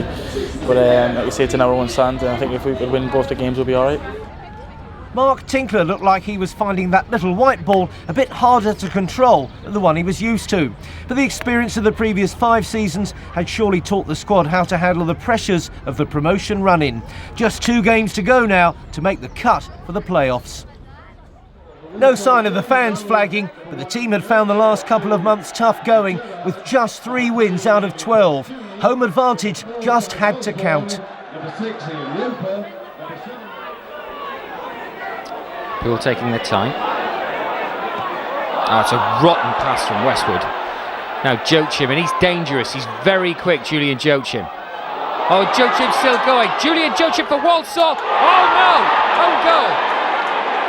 Oh, Matty Robson, he's unlucky. At the moment, it's Walsall who look like the team destined for the playoffs, not Hartlepool. They can't get the ball at the moment. Paul Merson will be pleased with his team. Now here's Joachim. Made the first goal, might even claim the first goal. And he's still going, Julian Joachim, still going. Joachim with the shot. Oh, what a shot and what a goal from Julian Joachim. Big trouble for Hartlepool. Cooper encourages them on, he needs more. But at the moment, Hartlepool are struggling. There's Sermon playing it through, and Sermon's gone for the return. Oh, and Andrew Sermon could finish this game right here and now before half-time.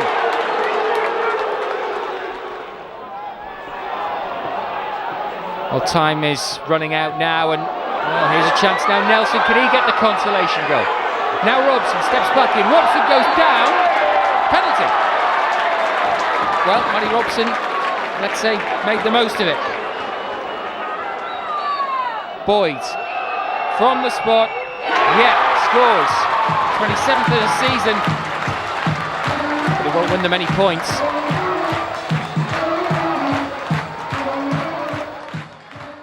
But had they blown it, 3 teams into 2 places wouldn't go. Manager Neil Cooper could hardly come to terms with that Walsall defeat. Absolutely woeful. There's not many words I can say. Atrocious. Every word I can think of. I was embarrassed totally. I could have replaced 9 of them at half 9 or 10. I could have changed anybody. They were all as bad as each other. I just can't believe we played like that. I'm shell shocked. It was just so bad. That's not good enough. That kind of performance is, you know, sack managers. I'm telling you, get managers sacked, but we're still up there.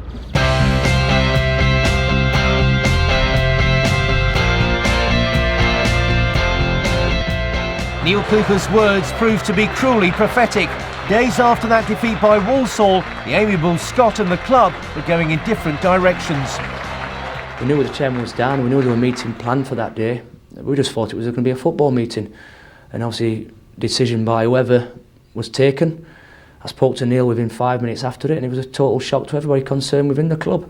Lads had heard all through the season that there was jobs opening and Neil would be linked with them. But it was totally out of the blue and totally unexpected. So we knew as much as anyone else did that Neil had left the club and that was it. So we just had to come and train as normal. It was really strange. I was surprised with it being so close to a big game. But you know, the chairman's got a decision to make, and that's it. He's got to do what he thinks is right for the club.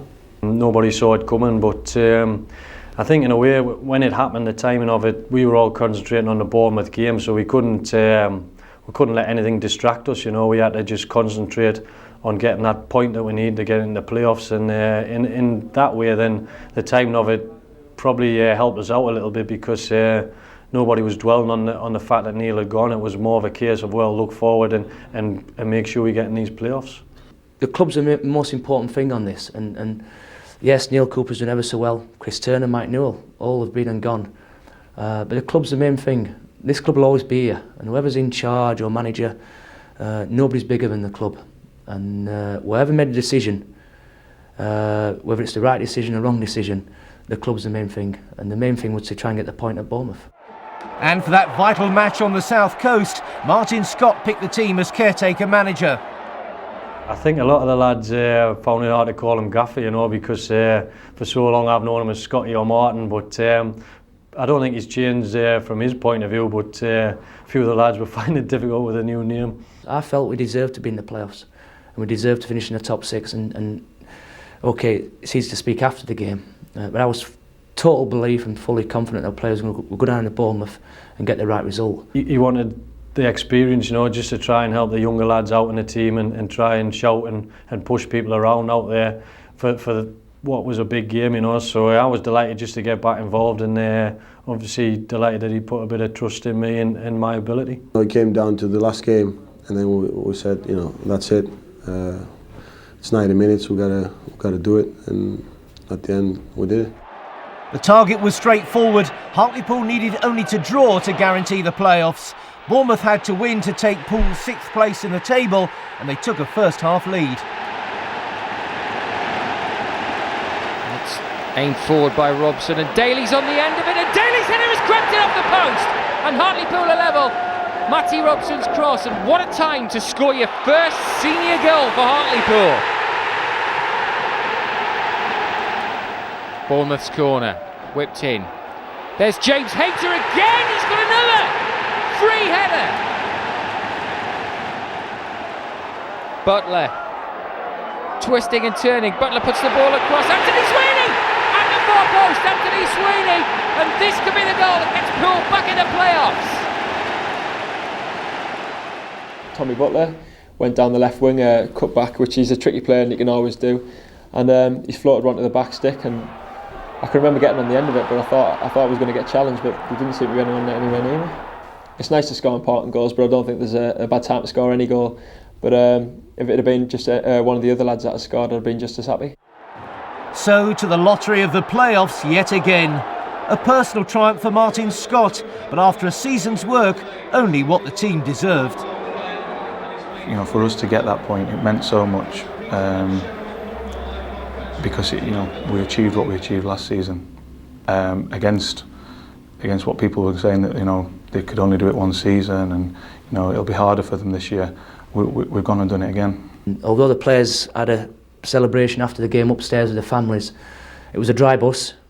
We had a bit of music. The old Irish music came out for a couple of hours, but it was a long trip from Bournemouth. And by the time we got sort of 2 hours down the road, the players were asleep, because emotionally and mentally and physically they're very tired. But then after that we were totally focused to bring on Tranmere, which was a great game for us on the Friday night. The mood was positive for fans and team at the annual Player of the Year awards night. Joel Porter got the vote for the supporters' top man. Not much celebrating for the players, not when they'd never won a playoff game. I wasn't actually aware of that stat until the game came around. I wasn't here for the first two times that the club were in the playoffs. So obviously once that got branded around, well, we're at home, first leg. We've got to go and give it, try and get this win. Got to take something to Tranmere for the away tie, because we know that they're a very strong team. They haven't finished third for nothing really. We kind of wanted Tranmere because we played them twice, and especially at home. Even though they beat us 1-0, we had many chances, and we looked like us we were the better team. We were long overdue a win, and I think we put in a decent performance against Tranmere and got the win we needed. Previous generations of Hartlepool fans never used to see their team fighting for promotion. Now, for the 6th season running, the club were looking to move up a division. Tranmere had finished comfortably 3rd. This was Pool's 9th playoff semi-final. Surely it had to be their turn to win. A brilliant atmosphere. You needed to have a bit of influence to get a good seat. Nelson's come forward for it. Williams and Sweeney are in there, so too Daly and Boyd. Up down to Boyd!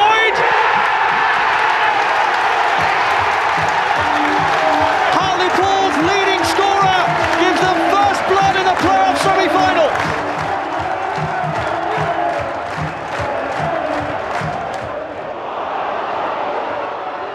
Boyd could get in again here, he's trying to pull it back for Williams, chance for a second, and it's wasted!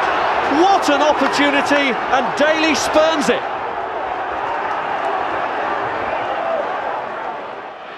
Gets the layoff from Hugh. Whitmore trying to line it up for Rankin, who's pushed it in McAteer's direction. It's a good block from Nelson. Roberts' kick, and taken out of the goalkeeper's hands by the flick from Ian Goodison. Building up more momentum again here now. Boyd looking for another! And he has done it! Hartlepool are firmly in control of this semi-final now, with a double for Adam Boyd. Delight for the caretaker, and the man he's promoted to be alongside him as his assistant. Robson, what a save! A crucial save from Acterberg. Now Roberts, back by Beresford. McAteer looking for Eugene Daddy. He's brought it down well, and he's got his shot away. It's a crucial save, vital save, and then Robson was back there to help him out as well. Now Taylor. Hume looking to build on this momentum. Daddy, and this time he struck it wide. 2 great chances for Eugene Daddy. Everything went for us, and obviously for Adam to score the goals was a bonus. But I knew after the game, the press was saying the game's all over, the tie's over. But I knew what to expect, and I think a 2-0 scoreline is a dodgy scoreline. I mean, right throughout the team, even the subs that came on, you know, everyone was so determined that night, and we knew that we had to take something down there because it was going to be difficult. And I think 2-0 were thoroughly deserved to win, and we were the better team. I didn't have much to do with the whole game, and that's a bit weird for a goalkeeper. You know, you get cold or you get out of game, but you know, I just you know, you got to keep on your toes for 90 minutes, especially those games. And you know, I did that save, and it proved to be a crucial one. We came out here and we knew we had to win and try and keep a clean sheet, and we did that. Everything went right for us. Boydie scored 2 great goals. Excuse me. And yeah, you know, everything went really well. Obviously Boydie's 2 goals, obviously his second one was what Adam's all about, really. But you know, he was quick to say after the game as well that, you know, everybody did their part. The back 4 and the keeper kept a clean sheet, and midfield worked the socks off, and obviously the front 2 provided the goals. So going there 2-0 up put us in a strong position, even though, you know, they were always probably going to be the favourites because they were at home again. Yeah, I think the first one, you know, was just a long throw, great flick by John Daly, and it just fell to my feet, and I had a decent touch and I just stuck it in. The second one, I think Joel's played me a little pass through, and I think I've pushed it past the defender, and thankfully, you know, I've been able to direct my shot into the bottom left corner. He's excellent, yeah. His touch and his ability is second to none at the club, and I think this season and the back end of last, he's brought in a lot more work rate, which has helped his game along massively. I didn't anticipate the way Tranmere were going to play in the second leg. They were absolutely outstanding. And so to Prenton Park. 9 long months ago on the Wirral, Hartlepool had lost their opening away game by 2-1. The same score would be enough to send Pools to Cardiff and their first playoff final. It was always going to be tight. Rankin. McAteer gets it across. Shot through to Hume! Off the goal frame! save! And here's Hall. Looks for Daddy in the middle. Good turn, good shot, and a decent save as well.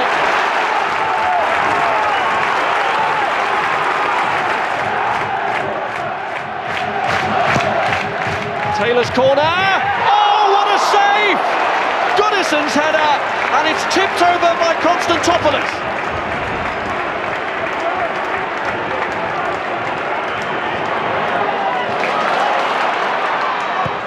Rankin's ball across. Westwood stretches. Harrison hits it. It was always rising. Beresford looks to deliver for Paul Hall round the back, and the handling of the goalkeeper was clean. Here's Daly. Good hit. It is Taylor, and it's in! Off the post, and the goalkeeper! Lifeline for Tranmere! They are back in this semi-final, and Prenton Park goes absolutely wild! Taylor is picked out Paul Hall, Mark Rankin. Beresford! They have done it! In the final 5 minutes, Tranmere have drawn the tie level. Could it be more playoff heartbreak for Hartlepool? I thought we defended well. I thought as a team we worked hard. Yes, we were pushed back. Yes, it looked like we were sitting on a 2-goal lead. But it was totally against what I wanted. I wanted to come out and try and get a goal. We didn't play well we didn't go and cut them open, with their passes. The back four and the keeper were immense. Every single one of them that played along the back four and in the net that night, were outstanding. If it hadn't been for them, it wouldn't have gone to penalties. Oh, it was awful. I never got a kick. And but like I say, it's a team game, and the lads at the back defended really well. Probably the best defensive display of the season. We knew they were going to be the better team because they had great home form all year, as we did, and we battered them down here. So we knew it was going to be tough, but we had the 2-goal cushion, and we played on that, and the boys defended with their lives, and Dimmy in goal was absolutely fantastic and deserved everything he got after the game. The boys helped me a lot. The back four especially were brilliant. Yeah, basically just did my job. That's what I'm there for, I think. So yeah, I think it was an all-around good performance. Once they got the second goal, you could see their players sit back and accept the 2-0 and wanted it to go into extra time. But I knew with our fitness levels that we'd cause them problems in extra time, and I think we did that.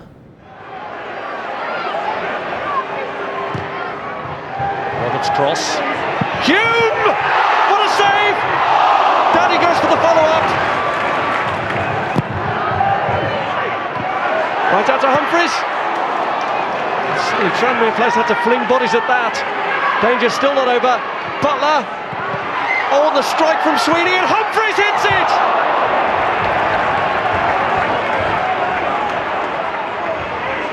It's a good finish to the game, this, from Hartlepool. But can they get the goal to take them to Cardiff? Sweeney's looking to break free of the shackles of Jackson. Goes down looking for a penalty. His appeals are rejected. Once it went to penalties, I knew the way Dimitris had played, he was outstanding. We got a chance, and we're 6'4", and he's a big lad. I felt he was going to save a couple of penalties at least, and that's how it turned out. If he gets to that point, there's not much to lose for a goalkeeper, because nobody's going to blame you if you concede a penalty. Yeah, you try to remember, throughout the whole game, every penalty taker, which side he prefers or the shape of his body, and if you make a good judgment and with a bit of luck, that's what saves penalties, I think. They're always nervy. I think you go around asking the lads that want to take a penalty, because obviously they're the most confident, and we had 5 confident lads. Obviously Tinks missed his penalty, but the other 4 scored, so it took it to sudden death, and then you're on to players that maybe don't want to take a penalty, which is a bit tougher, but thankfully we got through.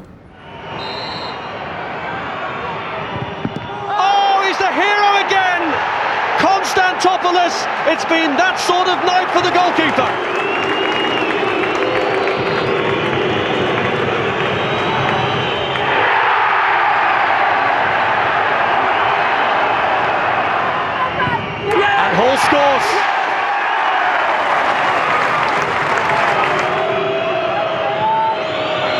makes himself look big.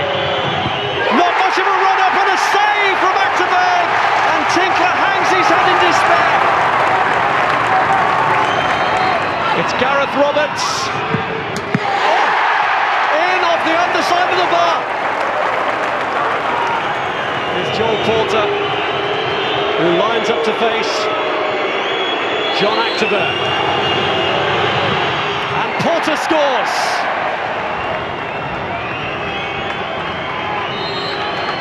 This for 3-2. And it is real power behind that.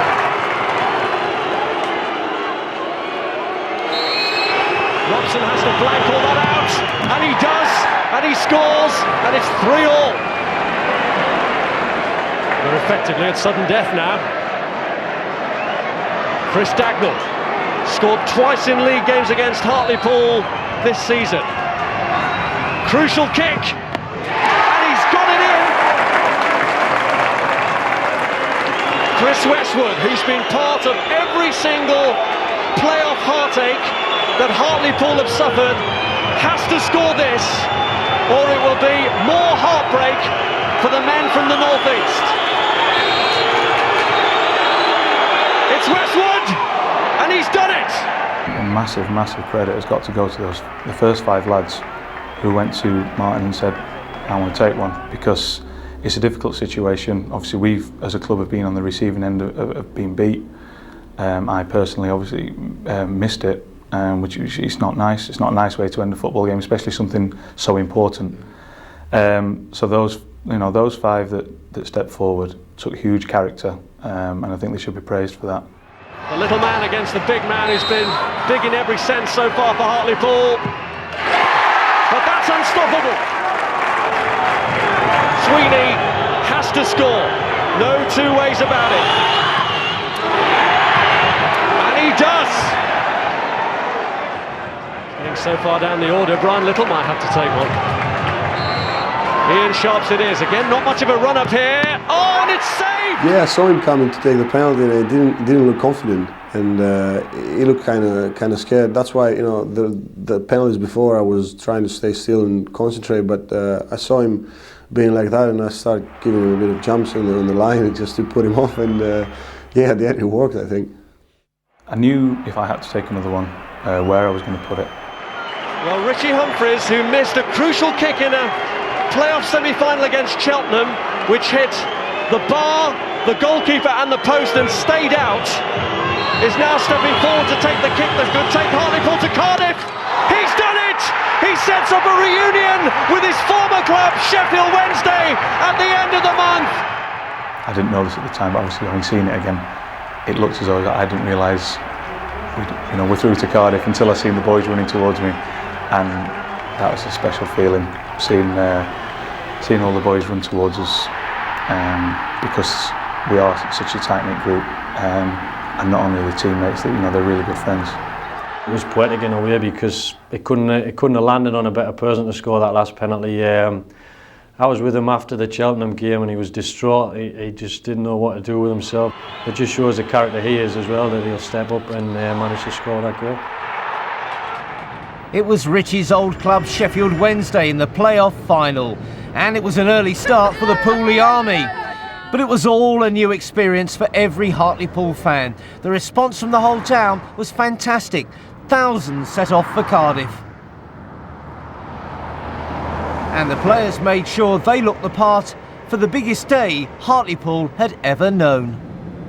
When we actually got to Cardiff, for us that was another step on the ladder, just moving slowly but carefully upwards. And it was a big objective to us to get to Cardiff one day. And to actually get there was what we hoped for, what we'd achieved, and we were very pleased at doing it. Our lads were fantastic, the support, the town. I mean, 16,000 people to go down there. We had 10,000 went to Sunderland. To increase that by 50%, I think a lot of people from the northeast decided to have a day out.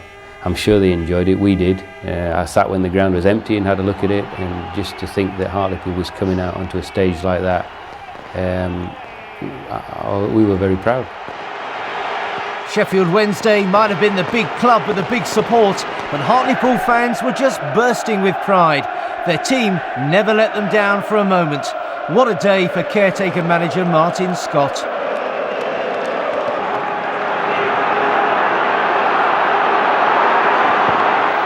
Peacock looks for Rocastle.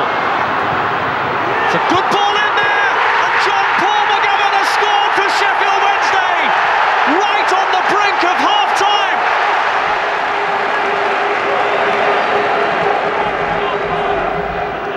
He's looking for Porter from it. Oh, we've got a flick back, and would you believe it, they've got the equaliser, and it's Avian Williams, the Welshman in Cardiff, who's brought Hartlepool level.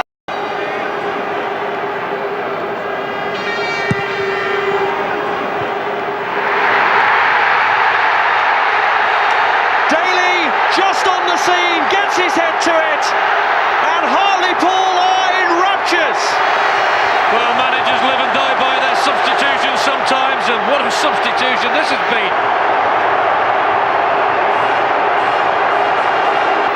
But now it's all turned around, and this is Adam Boyd,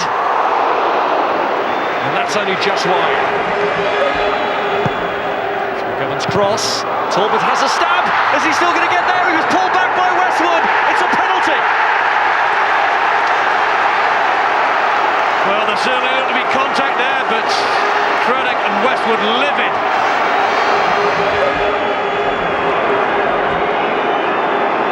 Steve McLean, who they thought would miss the rest of the season, plays a crucial part in it by scoring the goal that draws Wednesday level. Pools have been less than 10 minutes away from the championship. Now a man short, the odds were cruelly stacked against them as they prepared for extra time.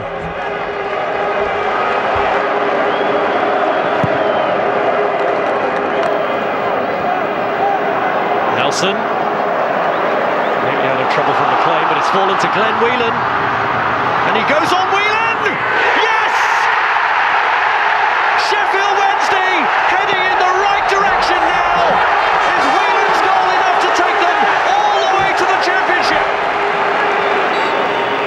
Nelson to the right of them, but it's Gavin Strachan against the wall.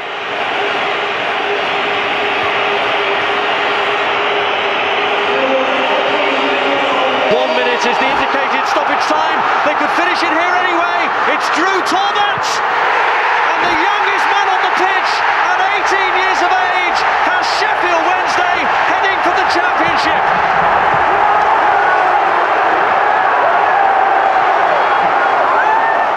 We were outstanding. I thought from an entertainment point of view it was a great game to watch. Great game. Two sets of players who were really showed a lot of commitment. Things didn't go for us today. Injuries, sending off, penalty, but that's the way football goes. But tell you what, we'll walk out of this stadium tonight. We'll be proud of them players out there. I haven't seen it yet myself on the telly, but everyone's saying it. There wasn't much in it, and to send them off as well, you know, it was just a double blow for us. We were 9 minutes away from being promoted, you know, and that's hard to take. That little incident like that, not wrecked our dreams, but went a long way towards it. Yeah, it's horrible. Like, you know, to lose here it's devastating. You know, I think you can see by all the lads' reactions at the end of the game. It's absolutely horrible. But fair play to all the fans. You know, they just cheered us off the pitch, and you know, I'm just delighted that they backed us all the way. To lose a goal is hard enough, but to lose a man as well, especially when it went into extra time when we needed all the energy we could have. But these things happen in football. Great season, overachieved yet again. Gone one step further than last season, which is a great achievement. The club's moving forward. The backing the chairman's give us is different class. We'll get the players up, we'll have a drink together with the families upstairs, we'll be together, we'll enjoy the summer, and we'll come back a bigger, stronger, better squad next season. The players, they knew what they had to do and just needed that little bit of encouragement and the respect they had for Martin already. So Martin did a fantastic job for us. The chairman had called on Martin Scott when Neil Cooper was asked to stand down as manager. How difficult was it to part with Cooper? It was a very tough decision in the sense of the effect it was going to have, but we wouldn't have made the decision if we didn't feel it was 100% correct, that decision. It was difficult in the sense that Neil's a good friend, still is. There was a lot of issues which we talked to Neil about, and Neil I think was receptive to what we had to say to him.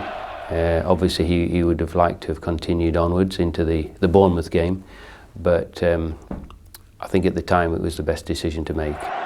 Next season, Hartlepool will be aiming for a 7th promotion challenge in as many years. Ken Hodcroft dismisses any suggestion the club isn't ready to step up. Well, we hear that quite a lot actually, that the chairman doesn't want promotion, the IOR can't afford it, they don't want that sort of success.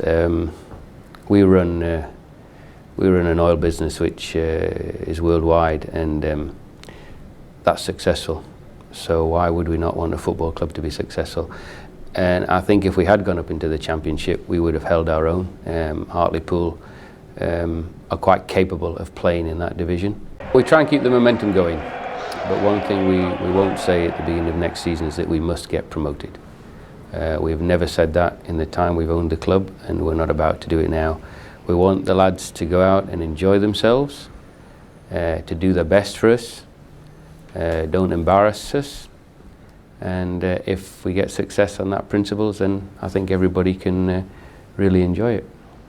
When Chris came, he came here I think 7 years ago, and the new owners took over IOR, you know, they put the platforms down for it to enable this club to go forward, and it's certainly done that. Obviously, you know, they had 3 playoff defeats before we got promoted, you know, finally automatic. And then last year, obviously, nobody expected us to do as well as we did. To reach the playoffs again, and then reach it again this year, and to go to Cardiff, that's an improvement.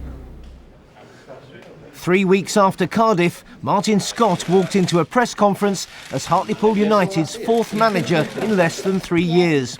And for the former Sunderland fullback, it was 3rd time lucky. Twice before he'd applied for the manager's job. Martin deserves the position of manager of Hartlepool United. He got some experience that none of us could have planned for. Did excellent. The players are right behind him. The club and IOR are right behind him. I think he's made the right decision. I've been at the club 5 years. I know how the chairman, IOR, I know the players, how they all work, and I think it's certainly the right move for me personally, and I think it's the right decision for the club. It's going to be tough. The expectations from the fans is going to be really high, and I think they'll expect me to take us up next season, which is going to be difficult because there's some big clubs in this division. Scott's 3 predecessors as manager have all been successful. In his 5 years at the club, Martin has been youth team, reserve and assistant manager. Continuity in the dugout will keep the good work going. We've got a good squad of players, a good unity and a great togetherness. They know the standards I expect of myself, so the standards I expect of them are going to be really high. They know that anyway, Rog, because the last 4 games and obviously the 2 years as assistant, they know what sort of character I am and what's expected. Nothing different. I expect them to give me everything because I'll give them everything. He knows the club inside out. He knows a lot of the lads who are in the team now. A lot of those lads, as you know, come through our youth system, and he actually brought them on. So you can't have a better rapport between players and manager, and at the same time keeping the necessary distance between the management role and the playing role. This club is certainly going in the right direction, on and off the pitch. It's not just the players. Everything off the pitch, in the offices, in the commercial side, it's good, and it's got a sound foundation. But now it's my job to try and take the club to the next level, which is obviously on the pitch, which we came close last year, but we didn't make it. We fell at the final hurdle, obviously at Cardiff, which is disappointing. But there's lots of positives in that, and we've got to look to get the players heads off the ground, and they were disappointed initially, but on the way back we looked at the positives, and how we performed last season, and we'll be ready. Come the 1st of July for the pre-season, them set of players will be ready for another tough season ahead, and hopefully we can go one step further.